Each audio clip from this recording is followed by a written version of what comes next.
I'd like to talk about the training of girls for a minute. So we know that in the 17th century into the early 18th century, young girls are apprenticed out, if you like, as domestic servants, sometimes even to friends and neighbors and relatives. Is this still happening in the 1750s, or are people actually paying for labor?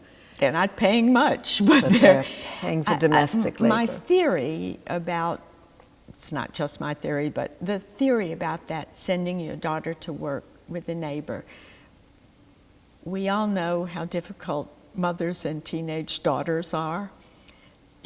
And we all know that daughters behave wonderfully at someone else's home.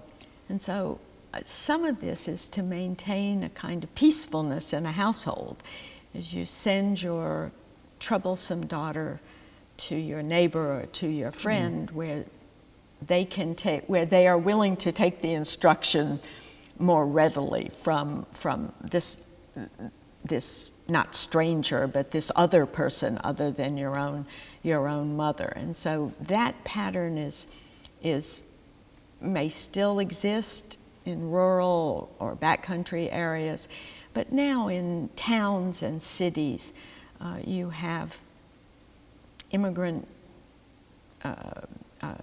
newly arrived servants who work in the same way that by the 19th century they're going to work. They live in. If they get pregnant, they're put out on the street. And are these indentured servants at this point, or are they so-called free labor? There are still indentured servants. By 1750, what you begin to get, especially in the North, are people that Richard Hofstadter once called redemptioners. They're people who originally could afford to pay, but the ship captain charged so much that by the time they got to America, they were in debt. And so in effect, they had to work off their debts, which made them much like indentured servants. But some of these young women who come into the cities from farms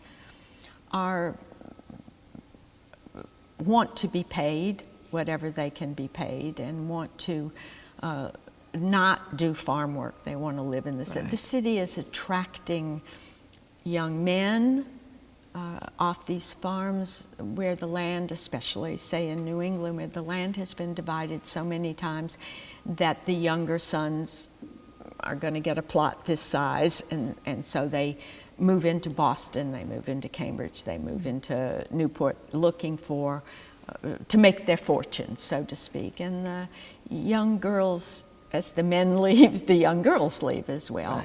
And they come into Philadelphia, they come into New York.